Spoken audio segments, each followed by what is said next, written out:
Greetings, everyone. Welcome to Simmer's Morning Skate. We've got a tilt this evening in Vancouver featuring the visiting Detroit Red Wings and superstar broadcaster Ken Daniels and the Vancouver Canucks. Kenny, how are you? You read that cue card I wrote just perfectly. I did indeed. Good job. How you been? A home and home between Detroit and Vancouver. How about that? It's a long way to travel to somebody else's home. Yeah. But we got just in time for the Super Bowl, about an hour before. I know the Canucks left right after the game at Little Caesars on Saturday. We got here right in time, about an hour to spare for kickoff, so it was all good. Yeah. It was good. One of the more famous moments, I hate to do this to Canucks fans, but Dan Cloutier, Center ice. Center ice, Nick Lidstrom, pivotal moment in a series that saw the Red Wings come out in a little flat. Of course, they went on to win the Cup. Yeah, I have a few memories of that series. Oh, too. It's almost like we rehearsed it and we didn't. Oh, I know what it was. Oh, I know. And we lost the first two games at home. One was Sedin overtime goal, I believe. Yeah. So actually, and I was sitting with Denise Illich, and I told this story in her podcast, Mr. and Mrs. Daughter. Yeah. And she was heading up our team at the time, and I was sitting with her watching the game because it was a network game, game two. And then Vancouver took it in overtime, and I said, well, the thing is, though, I mean, you're guaranteed like the home days. Right. No, it's not such a bad thing. And from an owner perspective, it was okay. So then we leave for Vancouver, down 0-2 in the series to the Canucks, and I get on the plane right behind now general manager and executive vice president Steve Yzerman, the then team captain. And I get on, and Scotty Bowman's sitting there and Ken Holland. And I walked on behind Steve, and he turned to the two of them and he said, "We're not losing this series." Went to the back of the plane. I felt much better after that. Then we land here in Vancouver, and the whole way back, now I'm sitting behind Ken Holland on the bus, and the whole way back, it's two cars beside our bus, which is quiet, but the two cars are screaming, "Red Wings suck," giving us the finger. Can I do that on here? Giving us the finger, "Red Wings suck," and you guys are this, and you guys are that, and Kenny Holland turned to me and he said, "This is perfect." Yep. Guys got riled up in the next four. There you go. So the that's what I remember of that series. And then in game three, as Lidstrom scored from center ice, I remember my call was, "This is just the break the Red Wings needed." Yep. When he scored from center. Yeah. Sorry to bring that up for the Canucks fans. Yeah, I'm but sorry that's a too. Great insider story on the other side. 20 years ago already. 20 years ago. More than 20 years ago now. Coming up on 21. Crazy. I'm going to sip my cappuccino while you answer this next Don't question. spill, because in this hotel it's a $40 coffee. I'd be careful. Wow. Your per diem will cover that. Oh, yeah. Yeah. What's going on? Excuse me. What's in here? What's going on with these Red Wings? I mean, seriously, are you getting 25 years in the playoffs? Yeah. How many out now? 6. 6 out. This will be 7. Yeah. What about? It's in the right direction, though. How close? Well, it's so hard to say because we don't know. I mean, I still think Dylan Larkin will get signed. Yeah. How do you not sign to an the 8-year guy? deal. How Yeah. do you not sign the guy? He's your guts and heart and soul kind of guy. I can see that happening. So it just depends on the dollars, obviously. Stop. Yeah. Just for the benefit of the Canucks fans now, who of course trade away Bo Horvat, and he goes to New York and signs the 8.5 fatty for $68 million over 8. Do we seem to think that would be a comparable? I think Dylan's. I've said all along. I thought Dylan would be anywhere between around 8.2. I thought, and then now with Bo Horvat's deal on the island at 8.5, I don't know. I think it's somewhere in there. I think most people think Dylan's more valuable than Bo. Oh, he could be offensively. He could be, but people were always comparing the deal like what Matt Barzal got at 9 something. Yeah. Well, Dylan's going to get 8 years in Detroit. If he went anywhere else, he's getting a 7 on an open market after he left, let's say. I don't think he's going to be dealt. I think he's going to be signed. So I don't know. And if anyone tells you they really know what it is, they don't know, because nothing gets out of that front office with the Red Wings. So no one knows.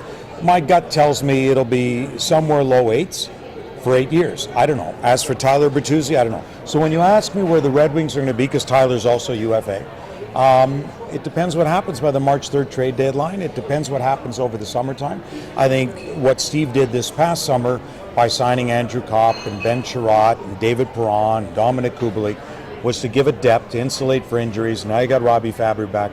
So I think their goal was to be more competitive in games, and they've done that. Right. They've done that, and they're a threat on any given night to beat any team. Right. They wanted that too, but it's still a growing process. So next year, I think they'll make a legit push for the playoffs. Kenny, I just have two more questions because you have notes and things to prepare for this telecast. But I was to make sure we're not rehearsing this, that I actually hit. We are rolling. Okay. I could have told you that. I know. These are cheaters. Goaltending, most important position on the ice. I really like Husso. Yeah. Alex Nedeljkovic. I just remember him when he played World Juniors for Team USA. Is he not what everybody thought he might be? He's a bit undersized compared to others, right?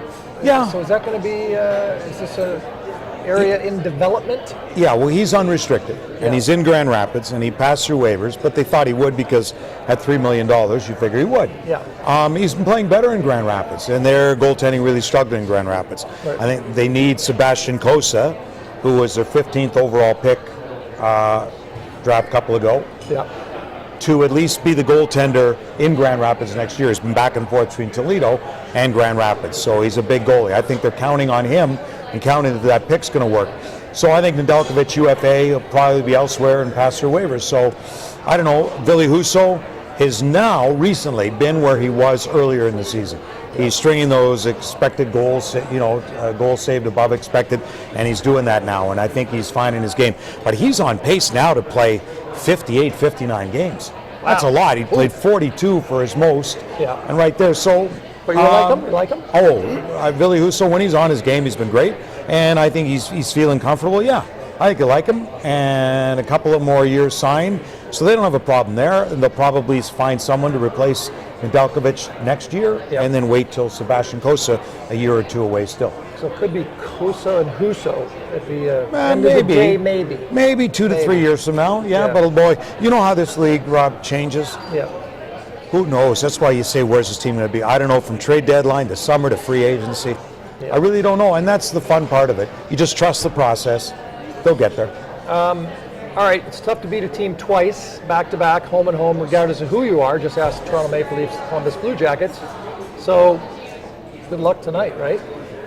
For the Wings, that is. Yeah, and it's the start of a long road trip. 5 games over 10 days. They'll go with Colin Delia tonight, not Spencer Martin, who's now on waivers, and the Thatcher Demko isn't going to back up tonight, but I guess he's ready to go.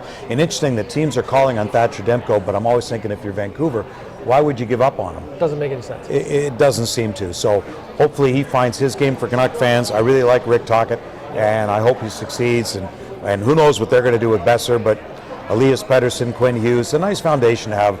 Great number one center like that. A strong defenseman. I think they need some more size back there. Once Myers will be moved at some point, you'd figure, maybe for next year after his bonus is paid.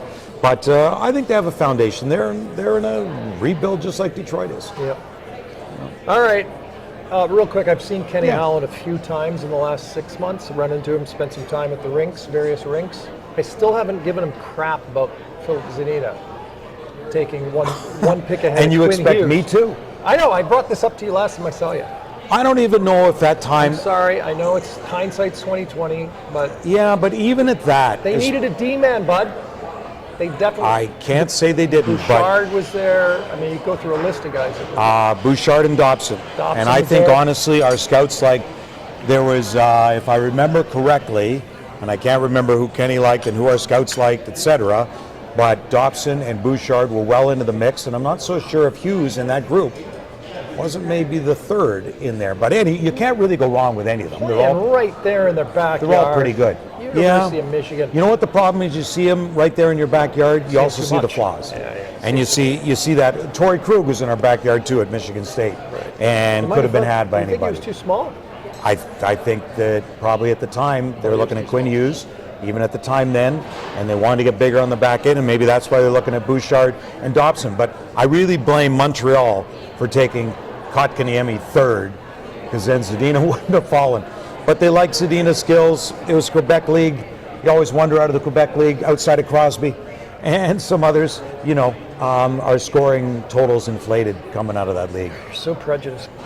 All right. That's it. That's it? Simmers morning. Well, That was keep quick. going. I got a lot of stuff. No, we got work to do. You got to go. today. You got to go to work. It's a game night tonight. Kenny Daniels, Rob Simpson. It's VancouverHockeyInsider.com. Sometimes even Vancouver material is featured on SeattleHockeyInsider.com. I'm not sure about this time. I think I'll probably put it on there. This is Okay. damn good. Why not? Oh, We by got the way- Seattle later in this trip. I'm going to see you It's in a Seattle. strange trip, by the way, because you go Vancouver to Edmonton, Calgary, back to Seattle. And they couldn't get that trip changed. The trips, to be a scheduler, Yeah. Steve Hetz-Petros, that's a nightmare. And then to Cali? then going to Washington Oh, with my 2 days God. off. Wow. And then home Okay. to meet the New York Rangers, who are here for 3 days before they play. They just walked in behind us. Yeah, go They're figure. hanging around. Rookie Yep. dinner. A lot of rookie dinners in Vancouver that I've noticed this year. Why not? Great city. Yeah, why not? And Seattle is too, I hear. I haven't been there since I did Blue Jays baseball, the Blue Jays and the Mariners back in the early 90s. Wow. So I'm looking forward to seeing Seattle. I probably won't see you tonight. That's a whole different Why not? story. I can't tell you. And well, They I won't will- let you in, huh? That's You're like right. pictures on the wall That's there, isn't basically it? it. Is it? Yeah, Okay. they've retired my my pen. But I'll definitely see you again in Seattle. Looking forward to it. Yeah. Thanks, buddy. Kenny Daniels, man, myth, legend, broadcaster, award-winning, everything. Can I do my Brian Gumble? Yeah, go ahead. Let's move on.